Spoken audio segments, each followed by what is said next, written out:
Hello, in this video I'm going to show you how you can pair your JBL earbuds with your Windows PC. First of all, you have to open the case and remove both earbuds. When you do this, these indicators will light up and start blinking.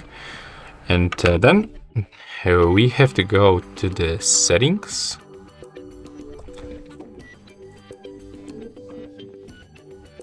Open the Bluetooth and devices.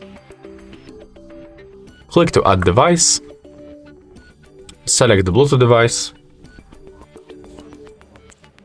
And now from this list, now you have to select your earbuds. As you can see in my case, they still doesn't appear, but right now here I can find them.